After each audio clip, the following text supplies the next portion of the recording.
Now, Mr. Second crowd of people, cause you know, say that I me. Nobody else about the tip of Irie. Big up Conscious FM 10-year anniversary.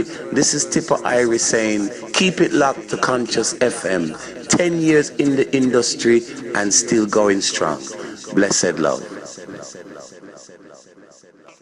So all those on the tune in, all those on the World Wide Web, I'm hoping that you're receiving this crystal clear, because in the UK we are 102 on the FM dial in the UK, serving London with the greatest, one of the greatest premiership radio stations, and we will be celebrating our 10th year anniversary on Saturday the 9th of September at the Exquisite Lounge, and you know that's in Bruce Grove. Used to be called Caribbean Edge, Bruce Grove.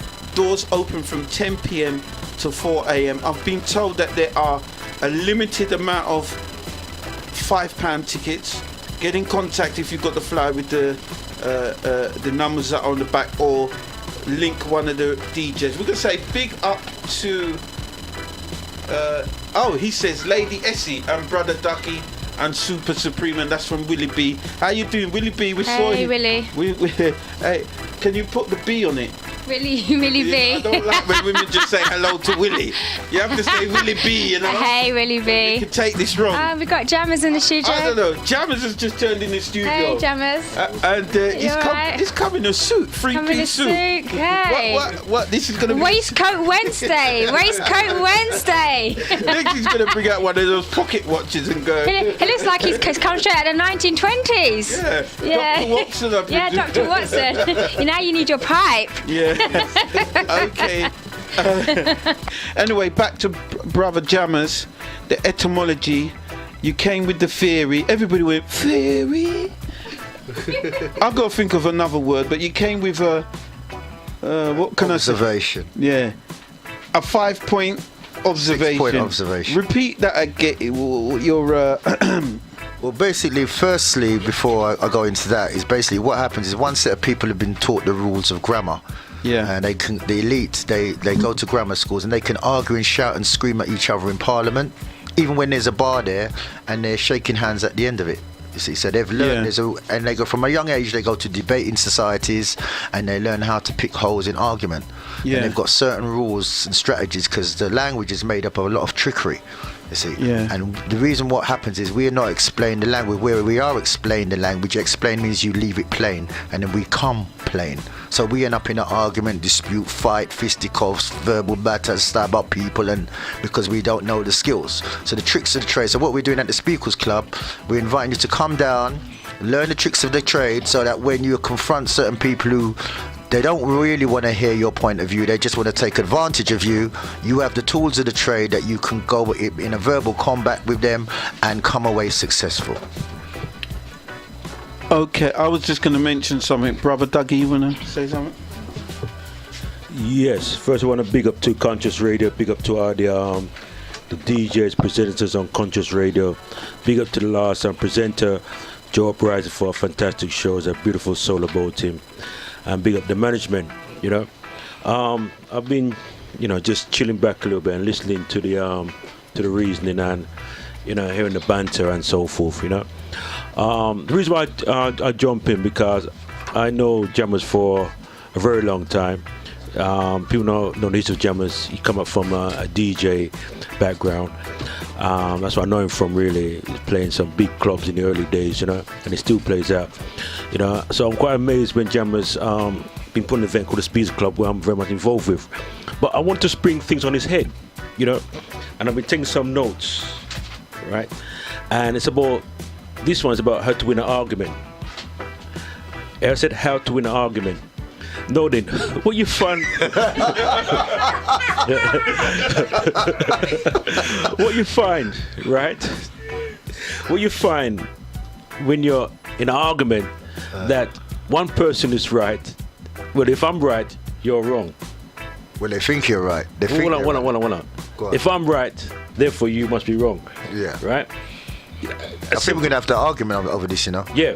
So, what kicks in now is the ego. Mm-hmm. Also, what kicks in again is the emotions. See? So, the thing is that there has to be a purpose why you're arguing, because if you're going to argue just because you think you're right and you're going to put the person wrong, against a lot of the egos kicking in, you see. So that is why, and giving a good example, relationships. Yeah. That's a good example because a lot of emotions involved, right? And you start bringing up things in the past and you start picking holes here and there and there, Now then, what I find, right, I know it's about argument, right, that when I'm in, a debate or reason with somebody, right, what people really want, right, and the key to this, right, is listening. What people really want, right, is to be recognized. And once you can recognize them, you can win them over, because there is a science to this, So I just want to bring that into the mix because, again, this can be quite interesting how to win an argument. But how I look at it is it's a lot to do with the ego is in play, the emotions are in play, because I'm right and you're wrong. See, I just want to bring it into the mix. Well, that's very interesting you said that, because I do believe that when there is an argument, there are no rules. So when you say how to win an argument, I can't understand where you're coming from, because an argument is what I would say is a dispute, in the sense of that it could be he stepped on my toe, yeah, and we're gonna, he's arguing and I'm arguing, or he's hit my car. You get what I mean? There is no, there's no, like, it's not a debate, it's not a reasoning, it's an argument, it's a disagreement. So how can you have classes in disagreement? Well, basically, first with what Dougie said, firstly, basically that's a key element, because sometimes people come with a surface argument over something small, but really they've got other reasons why they're bringing an argument to the table. So they're bringing, like, maybe things that happened in their childhood, bad past experience, and that just sets off something other than the discussion that you're having. That's basically what Doug is saying. In relation to Supreme now, well, what happens in a court? A court is an argument, but they have a structure where over the way how you present your case, you're going to win or lose the case. And this is all arguments are based on basically the case that you have and your valid points of how you represent your case. But can I stop you there? That's not an argument, because you've had time to sit down and think. You've had time to think of your case. If I hit you now and we're arguing, we haven't thought about what we're going for it. Do you get what I mean? If we're in court, by the time we get to court, we've sat down, we've thought, we've looked at the facts. We've come with our case. Well, can I just say that that's a fallacy? That's an argument. There, you've just present a flaw in your argument, because you made one condition for all. A lot of arguments are planned. A lot of arguments, there is calculation. A lot of arguments, people are over land, money and property, and they have lawyers, solicitors. There's a lot of pre-planning that goes into winning a dispute. So there's a flaw in what you've just presented there. And on this one, I'm sorry to say you lost that argument. All right, can I? This is getting sweet. I just want to say what? No. I just want to say one thing very. No, I just want to say, because I know ladies who want to come in. I know that the listeners want to come in. I just want to say something very quickly, right? See, words are, we have to be careful with words, right? Because how we define them is how we use particular words. Now, the word argument can be used in two different ways, right? Argument can be used in terms of a conflict, and argument can be used in terms of no, it doesn't have to be necessarily a dispute, and I think that's the point that our brethren is making, right? An argument, thank you for supporting that point. Formally speaking, is about two different perspectives. I'm putting forward the perspective of each one to see which one has the most validity. So when people talk about arguments in a formal sense, they're not necessarily talking about a conflict where somebody wants to tamp somebody down. Yeah. You understand? That's the way we... So an example would be, like, for example, with religion. Right. So, for example, I would say that my religion is better than your religion, and you put your arm with your religion is better than my religion. And so, would that be a different kind of perspective on religion in terms of presenting an argument? I'm just trying to you, Ngoma. I'm just going to bring in the caller. Someone's calling in. Greetings, caller, and then we get back to your argument. Yeah. And you said the argument was sweet. I can see. Hold on, I can see where he's coming from. Okay. Right, but because you have to give some kind of context. Yeah. You know, because people are listening. You have to give some Listen, if I was to slap Jammers now, do you think that's a context? No. You're still throwing out the context, though. Okay. Yeah. Slap him and see what happens. Jammers is gonna slap you. Hold on. Okay.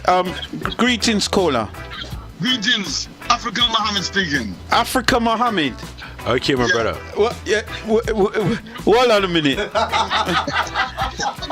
Brother Muhammad. Yes, African Muhammad. Africa. Sorry. What is it? Africa Muhammad. African Muhammad. Yes. So where you coming with this argument with African Muhammad now? Well, it's not an argument, actually. It's not an argument. Okay. I'm stating the facts. Okay. But to enter into the discussion, Jammers is actually right what he's saying. There's a misunderstanding between an altercation that needs conflict resolution as opposed to presenting an argued case. We Africans, we don't understand the English language very well. So we think an argument is to settle an altercation between two Negroes who one stepped on the other one's toe. We call it an argument. But it's not an argument, it's conflict resolution. Okay. So Muhammad. A real argument is when a lawyer goes into court and presents a case on your behalf, which has validity in it that allows him to win your case based upon the reasoning that he has between all those present in terms of the witnesses and the prosecution, defense, or whatever else there is involved, and he presents a case that allows him to win the argument because his case is better than yours in terms of its validity and its strengths.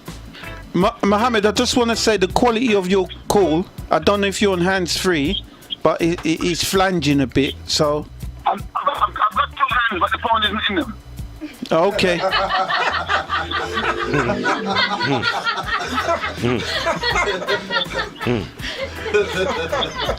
Right. I just wanted to put into this so-called debate / argument that what Jammers is talking about is post-argument, not present. So if we're arguing at the moment, this is present. Where he's talking about case, facts, this and that, that's after. That's when people sit down.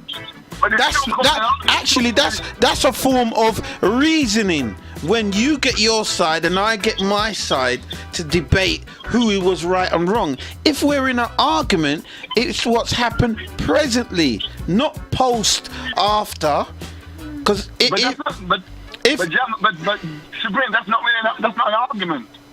If you look at the term, that's not an argument. Okay. That's actually settling an altercation through mediation or what they call conflict resolution. Okay. There's a fundamental difference between the two. Okay. I will have to ask you and Jammers to define what the dictionary meaning of argument is. Yeah, because you kind of blurred it a bit. Okay, let me put it to you this way. It's like someone saying you're ignorant and you thinking they mean that you're stupid. What it actually means you have a lack of knowledge. You understand what I'm saying? No, but the word, if someone said I was ignorant, that means I'm ignoring the facts. So I'm ignoring because I want to be ignoring the facts, ignorant. You haven't got the facts in your knowledge base. No, but maybe I do. But I'm being ignorant towards it. In other words, I don't want to know. If a man and a woman is arguing, one is ignorant. But Yeah. That doesn't make you ignorant. That doesn't make you argumentative. Yeah, but Mohammed, this brother Doug is speaking, yeah. But just to ride on to what you're saying, then, right? And hold on, but there are some people who just like to be argumentative. That's right, argumentative. For the Yeah. sake of argument. That's right. Okay then. So already they just want to know the facts. They just want to be argumentative because their egos kicked in. Yeah. Exactly. That's what. But this is what I'm trying to say though. So we're talking about the ego now, really. What just kicks in, where you just want to prove your case, regardless of whether they're right or wrong. You just want to prove that they're wrong. Well, you see, when someone does that, it immediately tells you that they're wrong, because if they had a valid argument to put forward, they would have been able to put the words together and come up with a proper argument that would either win them the case or lose them the case. All right. We see what I said now. And I would like to step in. I would like to step in here and say to both you and Brother Jammers, right? Conflict resolution is different to an argument. It's totally different.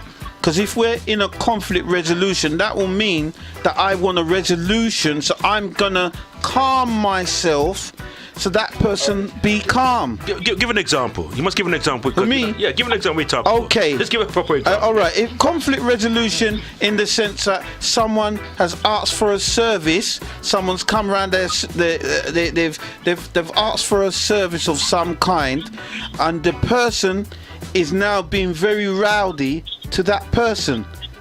So they're causing a conflict. So when it comes to conflict, if there's a conflict, let's say even two people are fighting, someone's pulling, one person who's going to be the resolution has to calm the situation so he wouldn't be in an argumentative mood. What he would do is pacify what's going on first so that people come to a reasonable state. You know, it's almost bringing people down, saying, oh, you're up there in the argument, let's bring you down to a reasonable state. The first thing someone will say in a conflict resolution, oh, sit down, do you want a cup of tea? They will desensitize what's going on. They wouldn't come in. If someone's going to jump off of a tower block, that's a similar conflict. They're going to diffuse what's happening and put the person out of their state of anger, because of anger state. And then you will say, you know what, calm down, do you want a tea? What's the problem? Okay. They will even the tone of their voice would even change. They will not raise their voice. If you're in an argument, your voice is raised. Okay. All right, go ahead. All right, Supreme. Oh, sorry? If I may say, that's not the basis of the argument that is put forward by Jammers. You know what?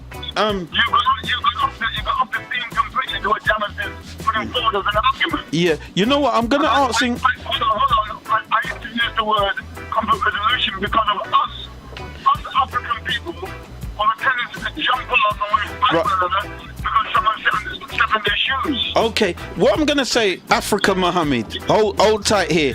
Can you put your phone down and ring back, because the phone call's disintegrating and it's getting like we can't hear you.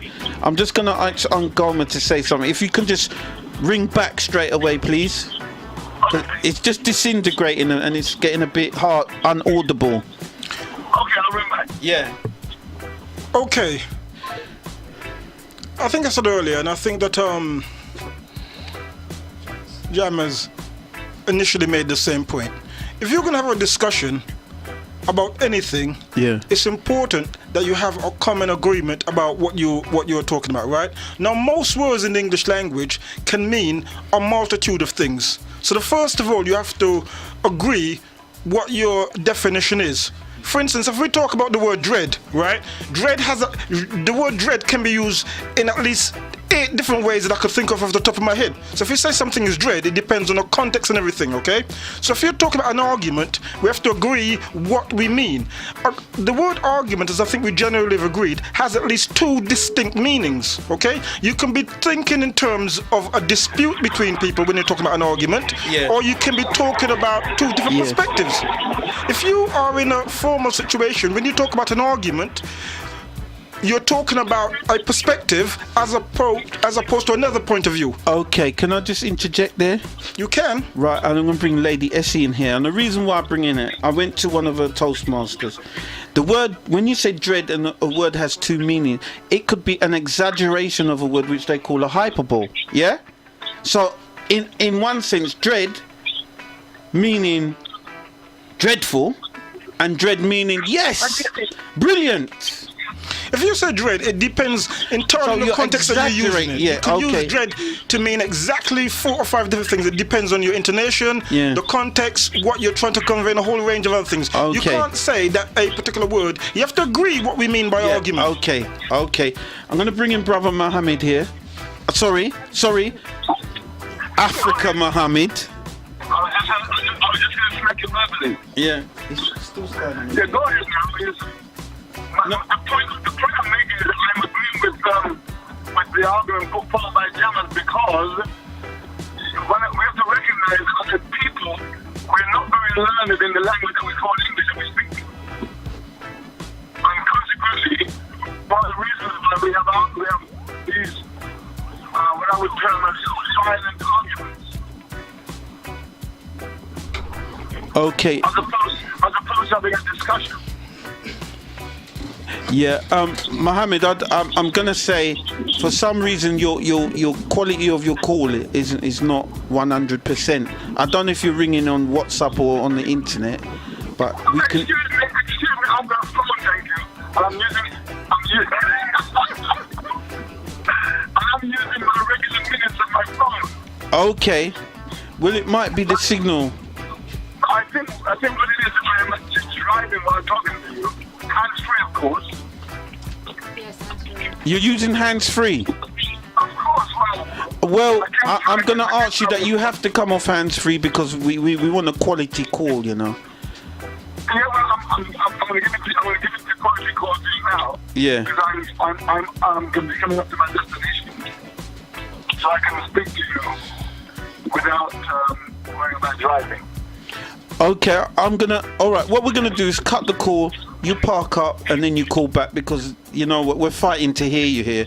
Alright, okay, Africa Mohammed, I don't know when you got, should I use the word christened? Africa Mohammed, interesting. Where was we, Ngoma? We were talking about, okay, and the lady Essie? Yes, I think we have to define what argument actually means. I'll go with what one of the dictionary definitions. It can be an oral disagreement, verbal opposition, contention, altercation, a violent argument. So it depends on what we want to call an argument, because an argument is a disagreement between 2 or more people, but it can also be a statement backed by evidence. It's from a 14th century French word, am I right? No?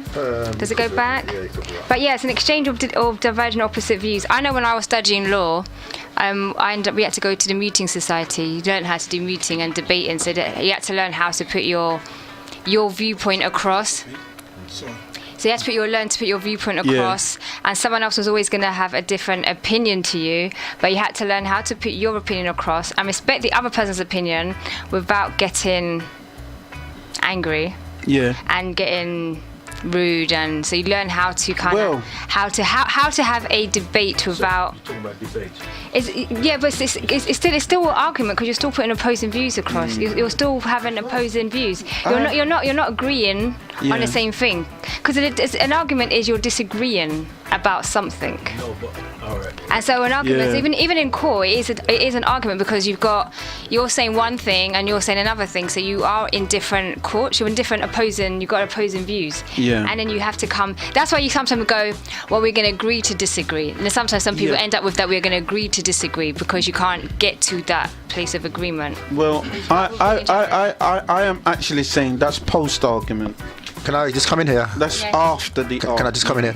See the problem. No, you can't. See the problem. What happened? This is a perfect example of making a wrong argument, because the problem with what Supreme did is he made an opinion and a statement and didn't verify or qualify it with a qualified definition in a dictionary or qualify it. So basically, he started off with an opinion, which was and if you're starting off with an opinion, that's a personal viewpoint, and he based the argument what he put to us from a personal viewpoint, and then what happened was it rambled on going into conflict resolution where we didn't clarify the first term that was used. So basically, it's an opinion that you've given, and it's not a conclusive state of perspective. When you're saying argument, you're talking from your personal perspective, and it doesn't qualify in any form of definition as the correct statement. So in this form, your argument is wrong. And I apologize for bringing argument to Conscious Radio as well. Thank you. Okay.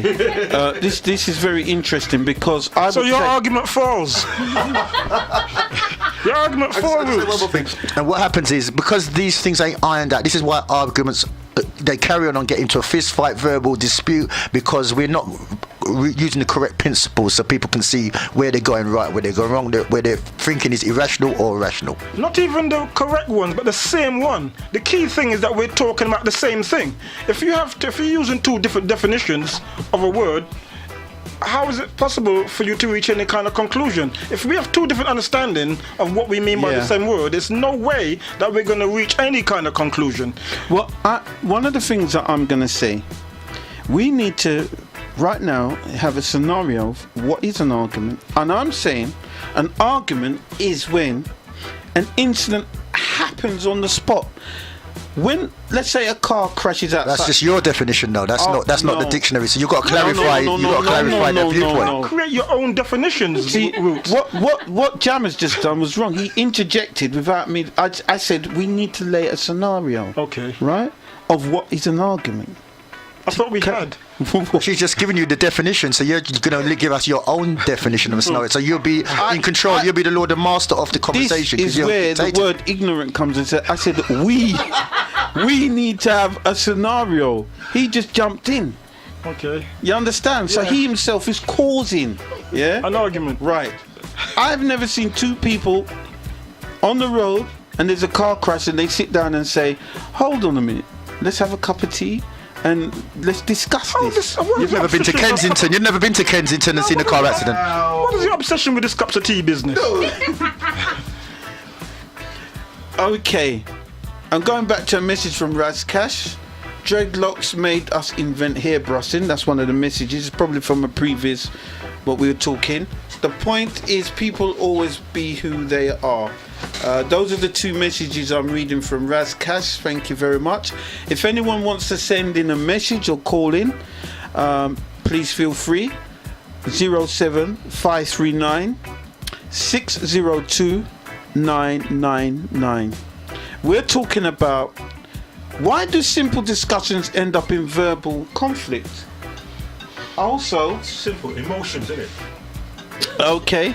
Why do simple discussions end up in verbal conflict, and how do you effectively win an argument?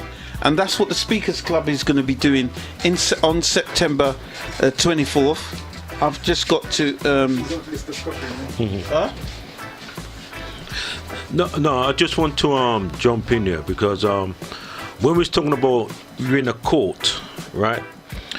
And you present your case and they present their case, but it's done in a structured, controlled manner. Yeah, not someone go up there and scream and cuss and children. You know what I mean? It's controlled in a certain manner. Yeah. Because it's structured. Yeah. Right. We're looking at, and James can correct me here, right?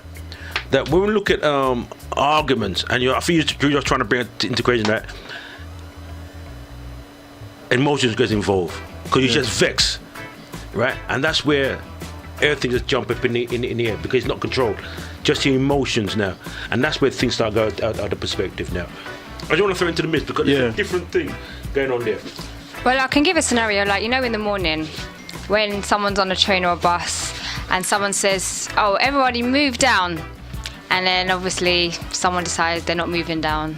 And so then you get that person that says, "I'm not moving down, move down." And so these two people now get into an argument, but it's not even, that's what people are talking about in the morning, it's an altercation. So now they're arguing about not moving down, but then they start gets heated, they get angry, and then now they're screaming and shouting at each other. In a different state. Because they're now in a different state, because now one person might have left home angry already, then the other person said something and just pushed them over the edge, and that's where you have the argument. Then, like you said, you have the court case where you have to put your argument across about who's the jury going to believe. I mean, I've been on jury service. Anyone here been on jury service? Yeah, so like when you're watching it from a jury service, you're watching them give you two different opposing views, and then you get into the jury room, and now we're arguing about who do we think was who do we actually believe the prosecution or defense put their case together in a way for them to win. So yeah, it depends on what state you're looking at. The scenario, it's always about context. Context does define how it goes. Yeah, and I'd like to add, basically, there's all different scenarios of arguments. There's different ways. As Dougie was saying, there's the emotional one, and as Lady Essie was putting about, there's a confrontational. So you have to look at certain scenarios to see, is it worth talking to the person, or is the person talking from a rational perspective or irrational perspective? And once you can kind of clarify what the objective or the emotion that's going on with a person, you can use the correct approach in relation to not letting it escalate. Yeah. I don't want to take this thing to a different level, right? You can. No, okay, good. I will then, right? If you're talking about formal arguments, okay? If you're talking about structured arguments or debates, let's use the word argument for what the majority of us here understand it to mean, okay? Yeah. You have a subject called philosophy, okay? One of the first areas that you would study if you're learning philosophy is logic, okay? Within logic, there is an acknowledged and an understood structure for arguments. So you see what constitutes an argument, what elements are involved, what makes an argument valid or sound or otherwise. So it's not something that we have to recreate here. It already exists. There's a structure which exists, and when people go before a court, they are following a particular structure, because if you didn't, you'd have chaos, because nobody would ever be able to know who's won the argument or not. So there's a structure. Things have to, there are arguments which are called valid, there are arguments which are called sound, which means that there has to be certain elements present, okay? For an argument to be valid, there have to be additional elements to a sound argument, which means that once you satisfy these conditions and you put forward those things, then the other argument by definition falls. Yeah. But again, I mean, I don't want to kind of make it too complicated, but that is totally different from what we sometimes mean when we talk about an argument. Two people get into a dispute and there's an argument, right? It's not an argument in the formal sense, and that's got nothing to do with whether it happened here, yesterday, or the day before. You understand? If you go before a court, you present your argument. The other side presents their argument. It don't mean that they fight. It's got nothing to do with somebody stepping on somebody or mashing somebody. So there's a structure in place. There's a structure, and there has to be, because if you don't have a structure, the wonderful work that Jammers is doing in terms of that. There's another organisation, is it the diaspora debating diaspora, which show you how to put forward an argument in a structured way and to win, which is what I think we're ultimately talking about.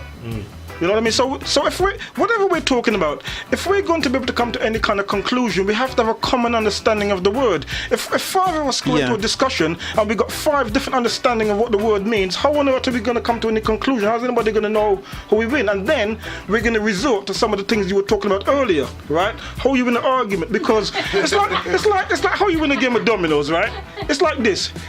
I don't know how many of you play dominoes. You sit down there, right? A man have a double six or something, slam it down as hard as he can and make as much noise as he can. And by virtue of the fact that he's shouting the loudest and slam it down the hardest and the dominoes scatter, people assume that he's won.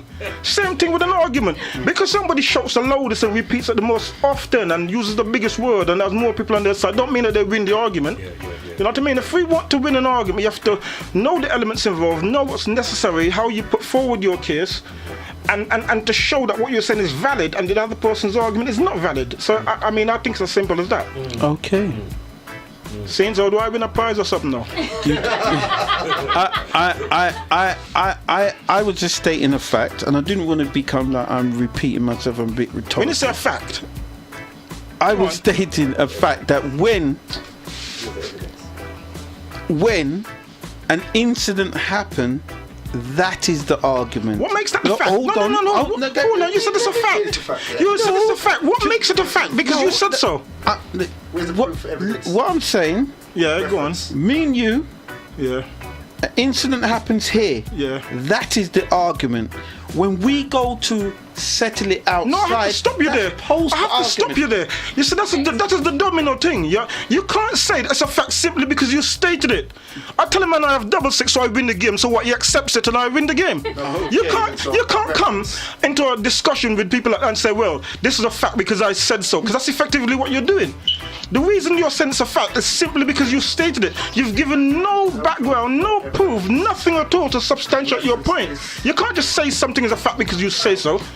Okay, we have a caller on the line. It's me. Me. It's me. It's me. Okay. You asked me to call back, Mr. Good evening, Supreme. me. Good evening. African Muhammad. Okay. Greetings, African Muhammad. Yeah, I'm calling back because I have now parked my car. I'm very comfortably sitting down on my staircase. Yeah, so by the way, before I say, I have to say good evening to everybody. Yeah. Dougie, to Jammers, to Ngoma, and the sister. What's her name? Essie. Sister Essie.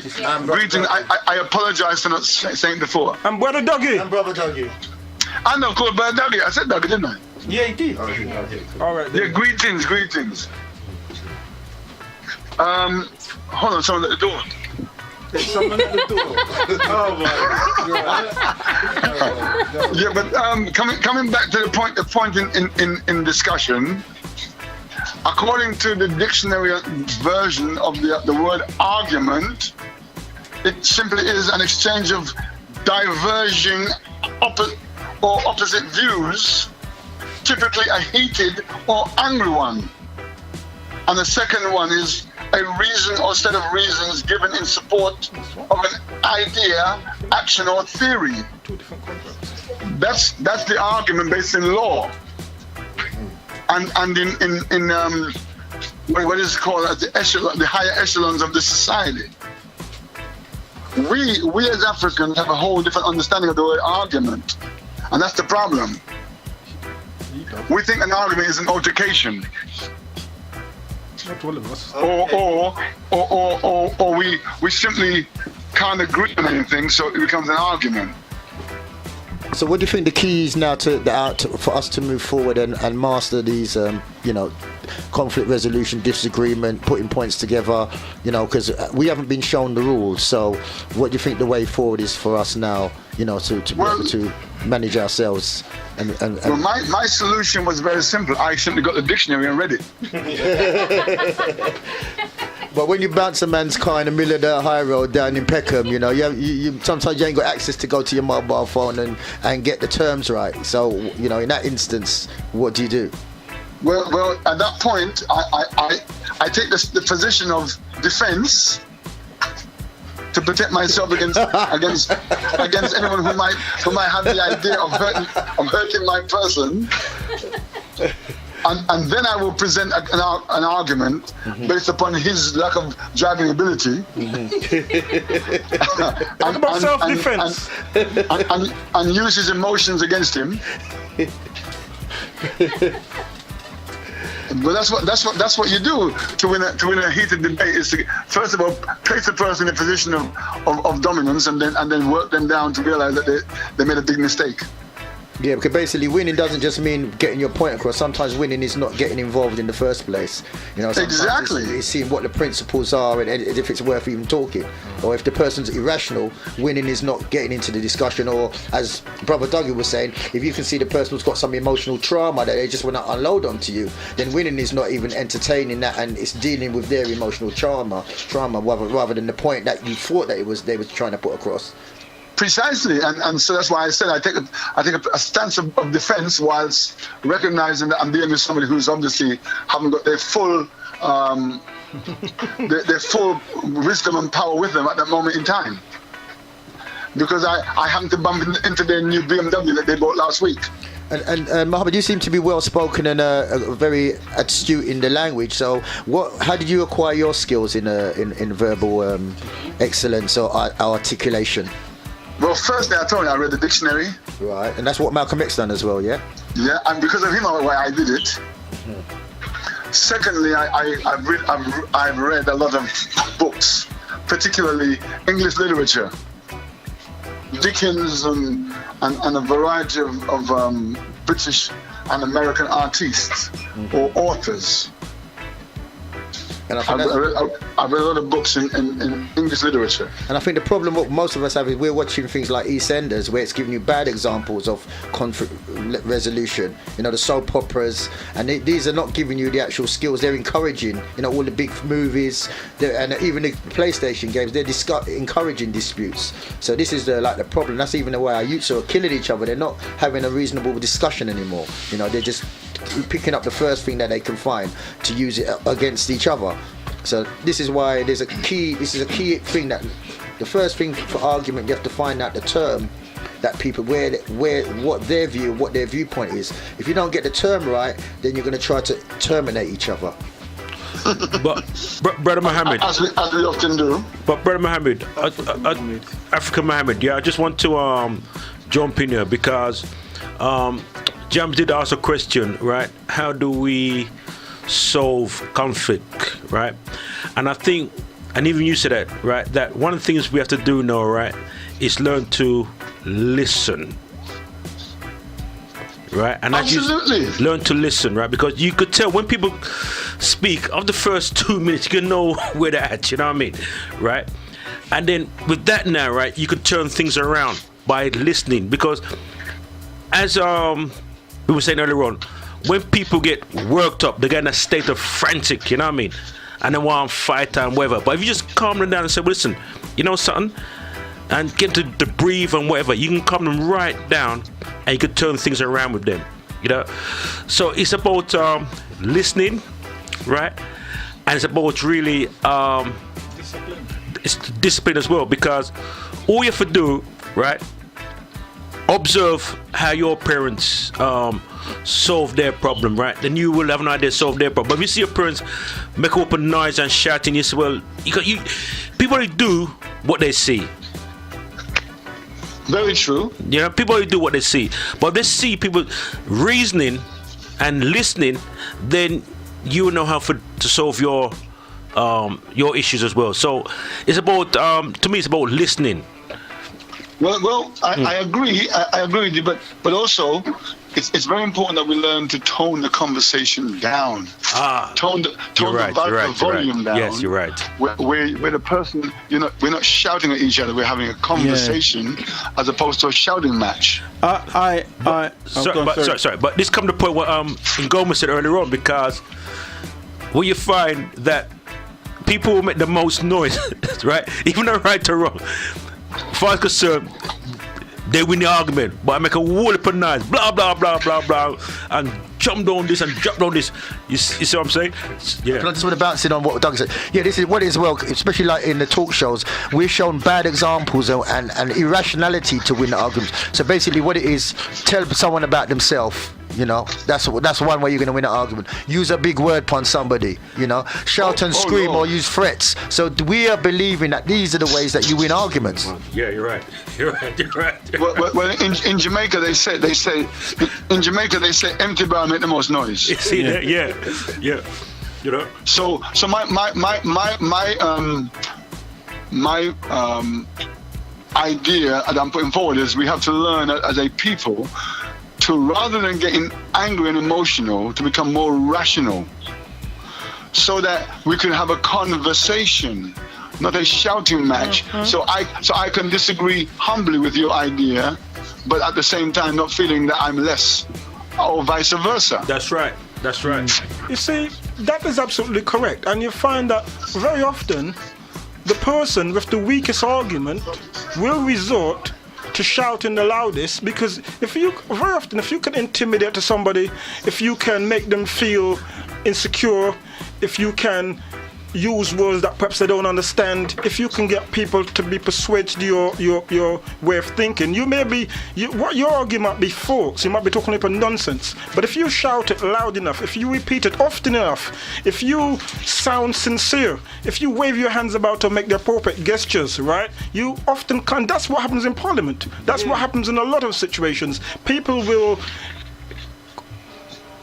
persuade other people who may have the correct perspective that they're wrong simply by repeating it over and over again, shouting aloud. It's what I call the domino theory. You slam your domino down hard enough, right, and you persuade the other man that you have double six when really you don't. And this is what we're going to be teaching in the... But it's true. As a man, I can't play domino, I cannot play domino, but I win enough domino because I realize how the thing's set, right? And when I realize that I'm trapped into a situation, I get up, I see other people do it, I slam the domino really hard. And I say, and you say something like, how much you have? Right? You don't know why you're asking about how much domino you have. The man, which is irrelevant to anything. The man says something, you say, right. You slam your domino, so you're right. Game done. People confused now, and you win the game. Yeah. But am I wrong or am I right? You know what I mean? Basically, if you look at the word, even the word listen, the word lis in Latin means quarrel. Yeah, it comes from the word lit, also means to quarrel. So that where to get your litigation. The word lit means to quarrel. Then you've got the word literacy. In Latin, that's litera. Terra means land, so and it also, but it's used to be letters. So basically, the study of letters is the study of how to quarrel over land, possession, and identity. And this Western society has got it into a skill. That's why we're in the position we're in now, and that's why we're doing the Speakers Club and doing lessons, so we can have the skill ourselves and take back what has been taken from us. Okay. Go ahead, Jammers. Go ahead, Jammers. Well, can I just say, just to end my participation. Yeah. And thank you for allowing me on your show, my brother King Supreme. Yeah.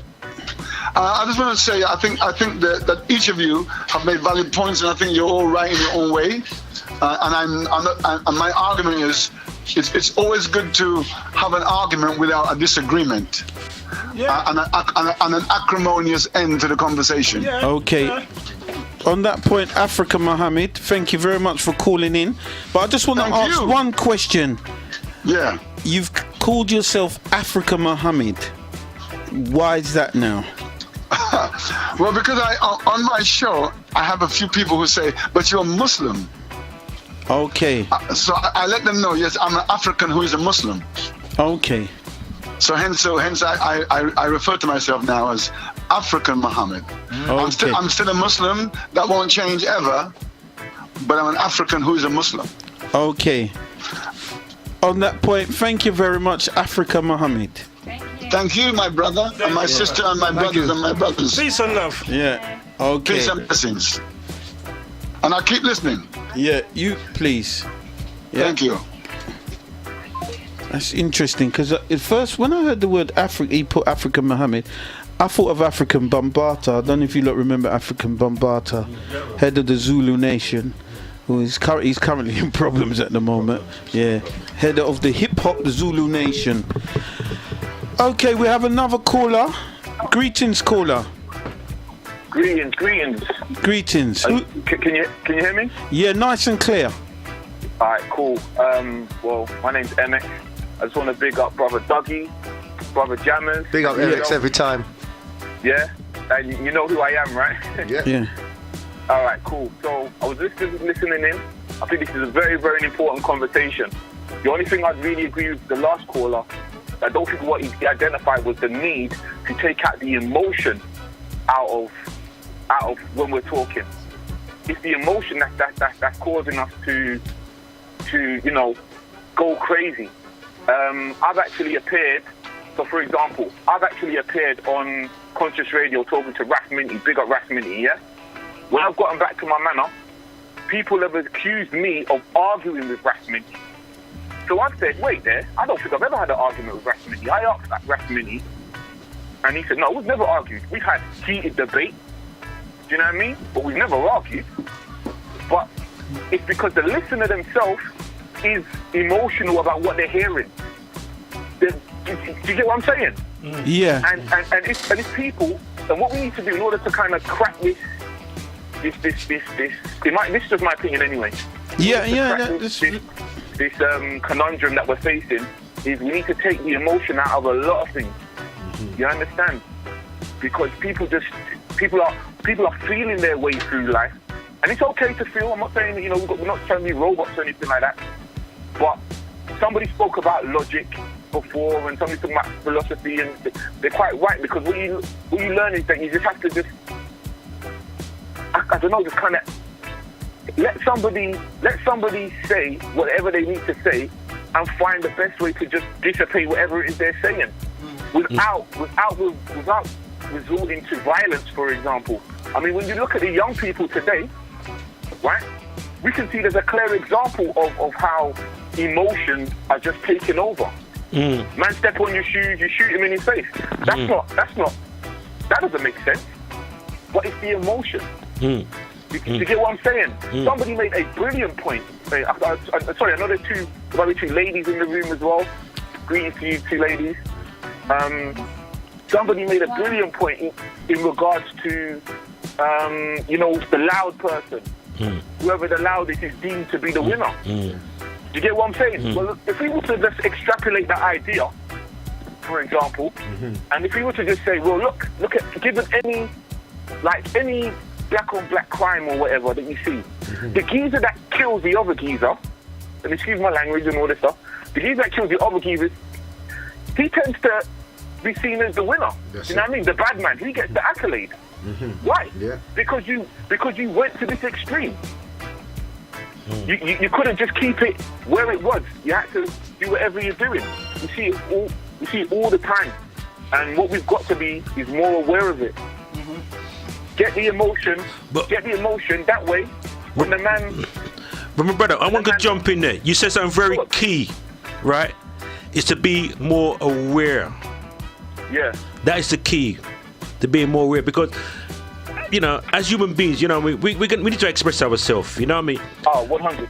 Right? But see, the thing is that, right, you still have to be in control of your state, your emotion. And you're right in saying what you said there, my brother. Yeah, I'd just like to endorse what you just said, Emmett, because basically that there is a plan to turn us against ourselves and get us to exterminate one another, and they're giving out prizes for that, and and that's what all our rappers and the media go. This is it, brother Jammers. When I got back to my manor, when people say, well, why were you arguing with Rasmini? I couldn't even believe it. Why were you arguing with Stetti? I couldn't believe it, King. I'm not arguing with nobody. I just gave my opinion. We got heated in places. But at the end of the day, Rasmini, that's like my uncle, you get me? Nothing but respect and love for him. It's all love.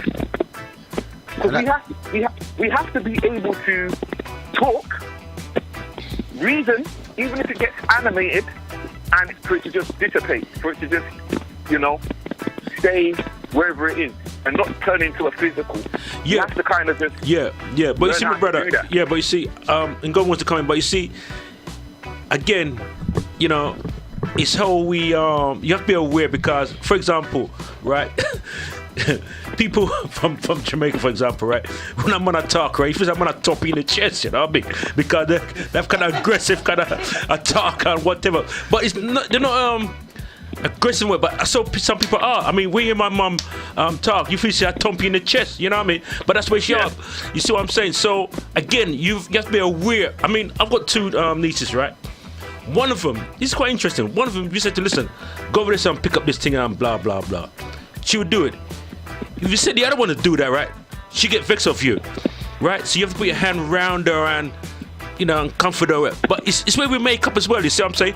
But you're right, my brother. It's about being aware and how to tone to certain people, see? Yeah. Sorry, Roots. So what's the man's name? Emmett. MX, yeah. I love the way this conversation is going now, right? Because a number of important things have emerged, and it's these. I think discipline is essential and is key. Yeah. But one of the things that's been mentioned, all peoples are not the same, and all individuals are not the same. Yeah. Now, African people, we are very expressive people, okay? Yeah. Sometimes this can be confused with aggression, and sometimes it is aggression, right? Now, what we have to learn to do is to be able to retain our expressiveness and put it in such a way that we can still make our point. Because as I'm speaking loud because that's how I talk. I try sometimes, but I talk like that. But at the same time, I try, not always successfully, but I try to talk in a way that's calm, that's measured, that makes my point. I'm really incapable of speaking quietly, okay? I realize that, but it doesn't necessarily have to be a problem because I try to ensure that when I speak, it's not threatening. I don't have to compromise on my expressiveness. But those are the two key things. But once we start, and that is what I think we were alluding to earlier, very oftentimes, people, when they realize that their argument is weak, they will intentionally raise the conversation or the barrel to another way, as a way of intimidating other people, in a way of convincing the audience. If you start playing to the gallery, people do that, right? Well, we see this, sir, because we see this. This is at the point where the people start being insulting. Start talking about your mum. That's what happens. Your hair. It happens in Parliament. Even though they describe it by just talking about my honourable friend and my learned friend, right? They prefix their insults, right, with platitudes, right, so they can get away with it. You know what I'm saying? Because they won't say certain things like, the man is a damn liar, right? They'll say, my honourable friend is economical with the truth. You're just telling the man he's a damn liar, right? But you do it in a way that makes it very difficult for him to respond in a certain way, especially when you've got rules and you've got to, certain things you can say in the house, but you must say them in a certain way. If we learn to apply those rules, we can be expressive as we like, right? And if you're calm and you put your argument calmly, usually the most sensible and the most logical argument will win. But once you see that you're in danger of losing it, you just slam down the domino, innit? And you just raise the level and you start to use words that the other people don't understand, right? And you do all kinds of things, and then, you know what I mean? Usually they'll get tired and just back off, and then you win your argument, innit? Yeah, I mean, I will tell you one way I learned this, and I learned this the kind of the hard way. It's because I was texting somebody, and it was through the text. I was reading the text and thinking that the person meant it in a certain way. You can't show emotion in a text. That's how they invented the emojis and all this kind of stuff. That's right. So, and then when I got back to the person I was talking to them, and I was saying to them, well, you said this. They said to me, well, no, that's not how I meant it. That's right. And then I realized it was me that was angry. Because there's no hand gestures, there's no visual. You can't convey what you really mean by text very well. Do you understand? And so this is why we have to be, I think it was Jammers that might have said that we have to listen, and he's right, but we have to also understand that some of us are listening emotionally. And we have to, and I'm not saying that's right or wrong, but you have to be aware of it. And if you are listening emotionally, you have to keep that in check, because your emotions will make you think that somebody is saying something that they're actually not. And I'd just like to jump on what you said. We're in a society that has looked at our emotions as negative. In our natural state, our emotions are not negative, but they're threatened by our emotions. So the whole society is now designed to see when we become emotional, it's a negative scenario. As I said before, most of the film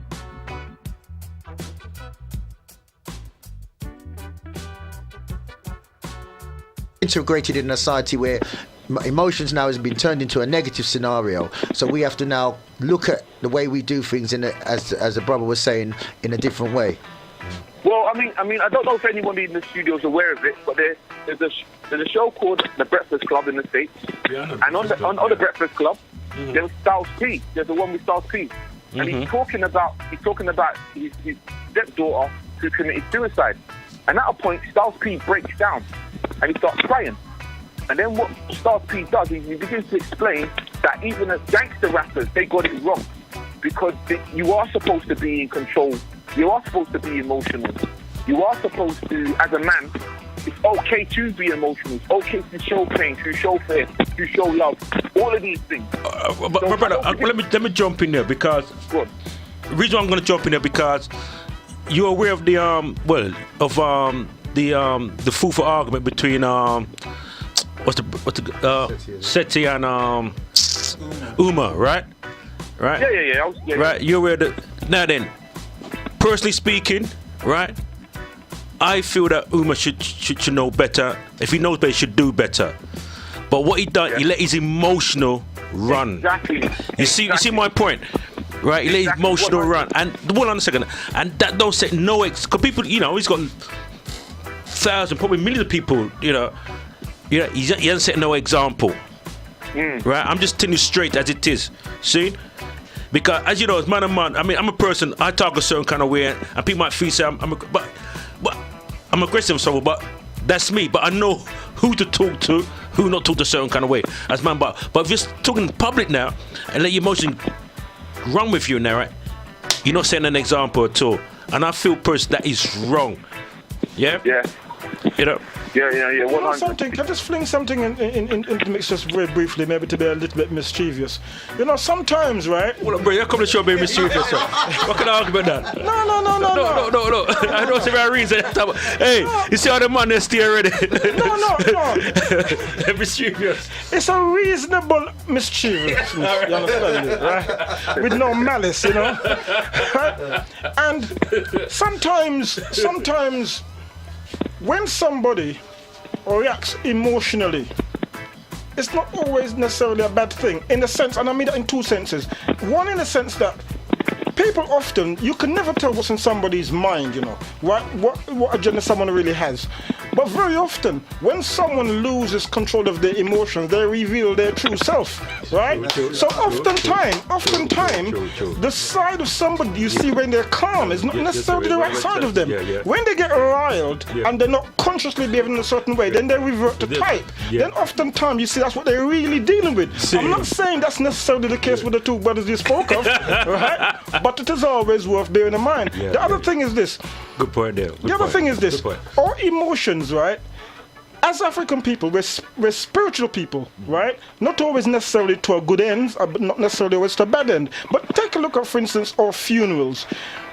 European way of having a funeral is now to be sad and whatever. You go to New Orleans or you go to the Caribbean, anywhere. When somebody dead, Africa, they're jumping up and down, making the most noise. So our expressiveness, right, is. I mean, people say that everybody's the same. Everybody's not the same, right? Different cultures are different. Different individuals are different. But broadly speaking, and I know that we're not all, we're not a homogeneous group of people, all different. But broadly speaking, Africans are by nature a very expressive people. You understand? Yeah. So it's to be able to make your point and to argue and to debate without necessarily losing your essence. But Can I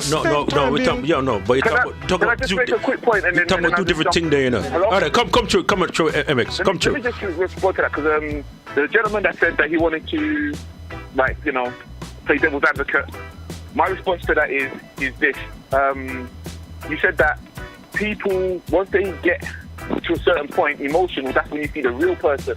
Now, I completely disagree with that. Okay. I completely disagree with that. Having been in many... Yeah, cool. Completely disagree with that. Having been in many situations where I have lost my temper. And I've seen other people lose their temper. And I've seen people lose their temper so much that they've taken another person's life. That's the point is going to come true. Now, this person, hold on. Now, this person, he's no killer, because I know this person. You're not a killer, blood. I saw you lose it. Yeah? He lost his emotion. When I write him and all of this stuff and I talk to him, you're no killer, blood. He's murdered someone now, and he's in jail now. But that's not who he is, 100%. Point taken. This geezer played the recorder and played the violin. He just got caught up in a situation where his emotions got the better of him. And this is what I'm not saying emotions are a bad thing. It's all about balance, isn't it? It's about control. It's about control. It's about control. You know I understand that. Because it's about control. So I don't think losing your emotions shows you who you really are, because you can lose your emotion and do some real damage. Yeah, but I'm just going to finish on this note. Right? Because I take on board what you're saying, and I will have to reflect and meditate on that, because you're absolutely right. But what I will say is that individuals are different, right? And what might be reflected through one individual when they lose their composure is not necessarily a universal thing. So it's probably the case that in some instance, with some individuals, losing their cool can cause them to act how they wouldn't normally, and in some instances it could be the other way around. But I hear what you're saying, and I don't disagree with it. So thanks for that. All right, then. Yeah. Well, thank you very much. Brother Jammers, nothing but love. Big up the status, man. Conscious Radio, big up yourself. You do the great job, Big up the status. Yes, thank you very much, MX, for calling. That's all right. Thank you for having this fantastic show. Okay. I just want to say, round up one thing. One thing what we got to remember is that we created sound, which is, if you got a phone, that's where the word phone comes from, the Phoenicians. So we created the sound called phone. The foe is also the foe to them, because basically we created sound. That's why they call you a foreigner, because they see you as a foe. The person with the sound is the foe. The language is called literacy. The language means to take a quarrel over land and identity. So the language is designed against the sound, the people who have sound. Language is based on words where the sound has been taken out. So what's happened is we're in an environment where we have to suppress our emotion, suppress our feelings, and it's designed to make us combust and self-destruct because of the whole of the language systems. Literia means a quarrel over land and identity, and we are the foes. The Phoenicians who created the phonics are the foes of the people who want possession of our wealth, identity, and our land. Okay, I'm just going to interject here because there's some messages been sent. This is from Sister Paula. It says, I hope that he would add back the brother because he is our brother. And I think that's concerning Brother Muhammad. So they want you to call yourself Brother African Muhammad. So why not Brother African Muhammad? Thank you very much, Sister Paula. Next message. Greetings all. Brother Dougie, please talk slowly, beg you. Bless. From 105. Raskash. Haha, take a right clean hand on the chin, get wobbly but not flawed. Okay, I don't know what that means, but it's interesting. And I think that's all the messages that's been sent so far. Yeah. Well, I want to share this. That my brethren, he does workshops now, right? And he was saying to me that when he's going through his challenges in relationships, right? They went to see our counsellor, so the counselling about their relationship and so forth, right? And they said that when they was in the room, they were just arguing with each other and blah blah blah, and we're up in noise, and he was going on and going on, and she was saying this, he was going on, he's reacting, everything, right? The woman said, now this is interesting. The woman said to him, if I show her a recorder of you, right, behaving, right, you know, you would change. And he was, from that moment there, right, he get to realize that he just had to change his way of life because he was so worked up emotionally, right? So the point I'm trying to make here is that people get involved emotionally. If you show a video called of them, gosh, it was just blowing them away. And that's something I say to people, if you see a video, the way you're behaving, you know, how you're going and you're going, as my brethren said, make a wallop nice. The most nice you make, you feel you'll win the argument. Right? If you see the way you behave, yes, you would change. But I would have called that when someone is like that, I call it, they are bullying the argument. If they're shouting, intimidating, you know, that's what I would call a bully in the argument. And I'm a type of person, you see, sometimes you weigh up, you know what, this is not even worth arguing about, and sometimes you would just turn around and I would say, yeah, okay, you're right, and walk off, because some so-called arguments I would say are absolutely pointless. But I would add in sometimes, like if you're growing up in a family environment where you sort of see that all the time, so some people kind of learn how to argue from what they see growing up. For some people, they may not see their parents have confrontation, so they may always keep it in, and then they're not, and some people might always see that some people may learn how to kind of argue and confront from their family surroundings or their environment, and until they probably learn how to then unlearn the bad habits to relearn how to control their emotions and learn. So some people don't know how to argue because that's all they've seen. they might have seen the loud, getting your own way, and that's the way to do it. It's only when they have to probably find out how to relearn it and find their emotions, because you have to control your emotions. And if you know you're someone who does get angry all the time, it's about being aware of it. Because I know when I did studied NLP, they used to say to you, learn how your body reacts. Start feeling the feelings, like when someone pushes your button. What's that? Everyone has that red flag. That when someone pushes that button, that will like the ball to the red flag. So you have to sort of get used to how your body reacts. So once you start realizing, okay, when someone's pushed my button, I know I get to that point. Then you learn how to deal with it. Can I say that as a man, sometimes as a man in a relationship, we actually lie so that we don't argue. And I'll say that in the point is, if the wife has cooked a meal and that meal didn't taste nice, we will say, yes, it was beautiful, darling, because we don't want the argument. Right. It's sometimes when we do tell the truth in a relationship, it's like, so you don't like my food? No. So sometimes in a relationship, you have to keep the little white lies. Sometimes the man will just say, it is nice, but it's not. So sometimes when you say buttons are pressed, sometimes that could be misguided in a sense, because sometimes we're actually saying something just to possibly save the relationship, to say, you know what, that was a beautiful meal, but next time, do you think my mum could bring some tea? But when we look at certain situations in a relationship, I'm saying people will actually, would I use the word white lie? White lie. Just to so that it doesn't become a confrontation. Whitish lie. All right. I'm gonna say, if you feel magnolia, it's between, So, I was touching. Sorry. Yeah. And I just bounce off what women do the same to men, because they tell the man he's a fantastic lover and all of this, and next 2 weeks later him left and say, boy, you was hopeless in bed, and 1 minute, man, and but this is where we now move on to a different perspective of the truth, and how we can kind of blur it a bit, just to save an argument, just to save a dispute, where we would, you know what, darling, you were right, but just to save that. Can I just ask, because I know the listeners want to know, right? Yeah? And the listeners want to know this.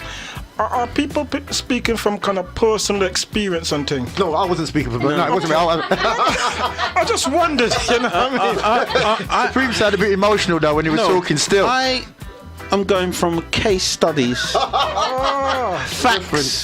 Well, if that's the case, case studies. No, because when a man has said that, his woman is saying that he's 1 minute and all them things, I just His woman is what? That if the woman said that he's just 1 minute and then I never said that. No, I didn't mention any names. I'm just speaking generally. Yes. So I'm just saying that when people give examples, are they necessarily speaking from a personal experience or not? That's all I'm asking. No, it's my friend's brother's friend's girlfriend told me the argument. It was not. Because I know the listeners want to know them things, really. Yeah, okay.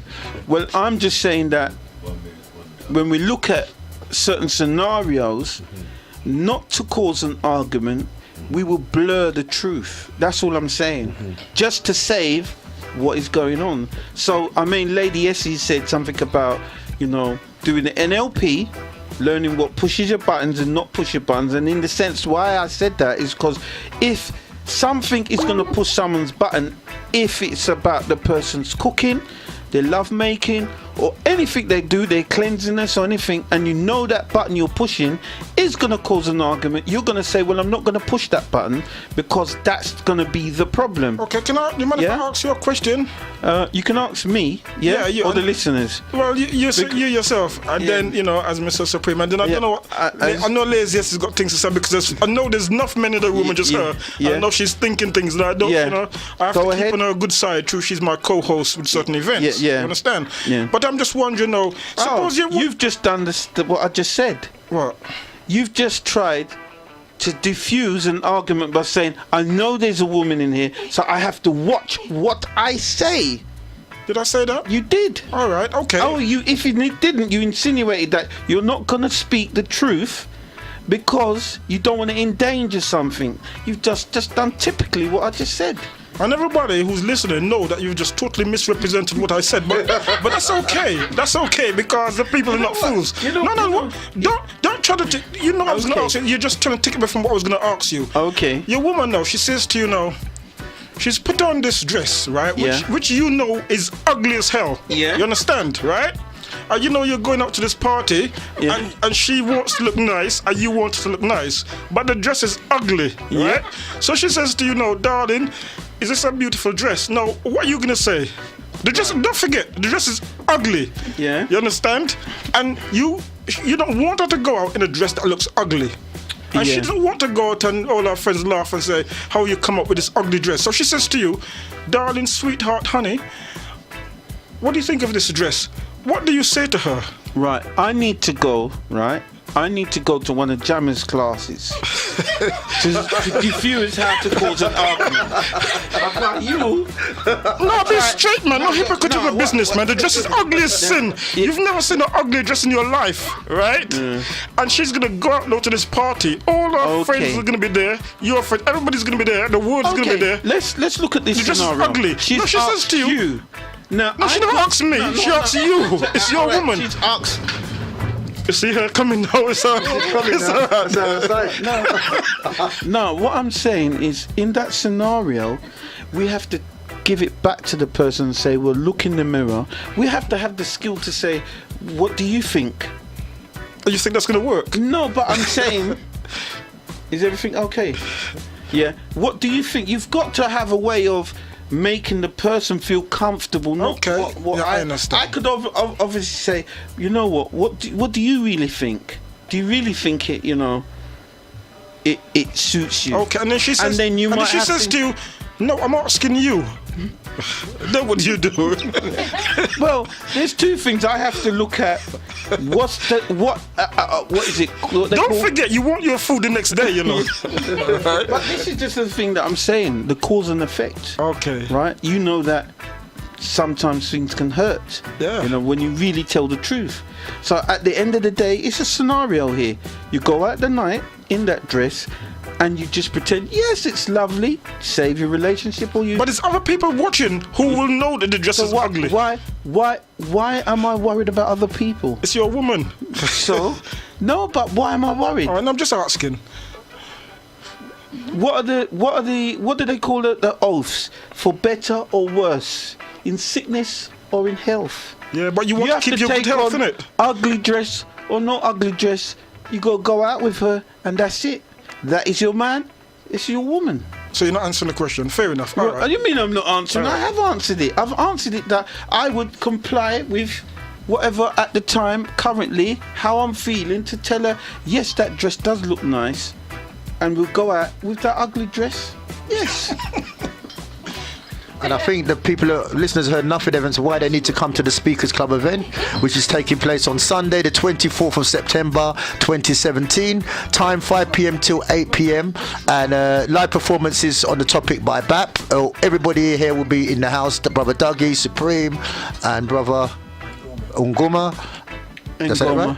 Ngoma and Lady Essie, and it's taking place at the Bernie Grant Arts Centre, Town Hall Approach Road, N15 4RX. Once again, the Speakers Club, how to win arguments. Make sure you're there, make it a date, don't be late, and we're going to give you the opportunities. £3 at the door, or you can even argue your way in on the day. That's how it is there. Also, lessons available as well. If you want to come to one of the lessons on how to win an argument, is 07497 069 702. And we also have our website has an online test, so you can go on www.mastermindintelligencecentre.com, register and take your multiple choice on arguments to see how well you do. Once again, that's www.mastermindintelligencecentre.com. Just register yourself. We have a test online test. Take the test, see how well you do in the argument. Thank you. And don't forget to mention, we have our new feature, What's Your Hustle? They also come prepared to do a pitch in 60 seconds on what you are promoting or what service you have as well. Can you tell them a little bit about the Speakers Club? What's The it about? Speakers Club is a fun and informative way to introduce people to improve their public speaking skills. So whatever area that you want to improve in, it's just a way to do it in a nice, fun environment where you have live performance by BAP on a topic. You get to speak for 60 seconds. Because speaking in time is also very important. So learning how to get ourselves to speak in 60 seconds. So come along, check it out if you've never been before. It's a great event.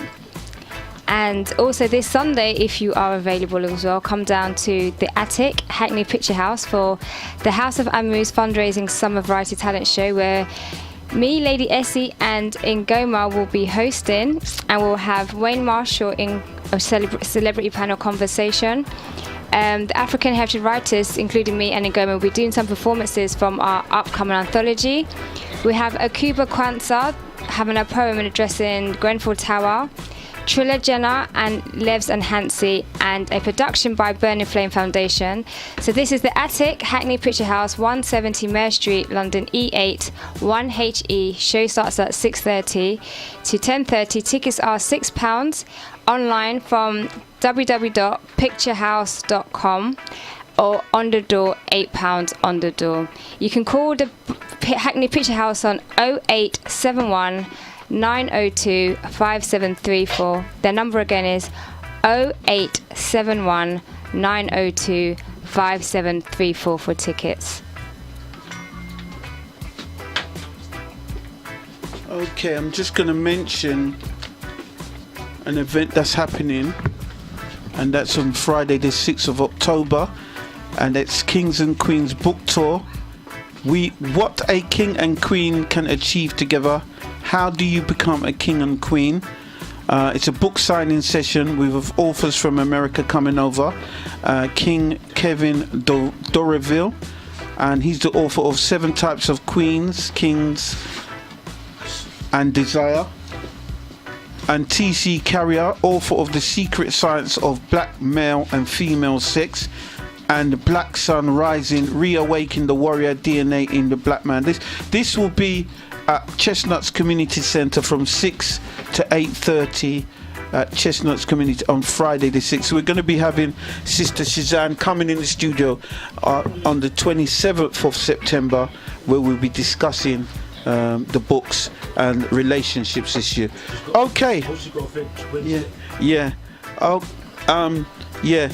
Also, she does have an event Wednesday. I think that's at Hackney Central Library with a book signing, Journey of a Sister. I think it's over there. Journey of a Sister. So if you want to go there, I'm not too sure. I do believe that event is a free event.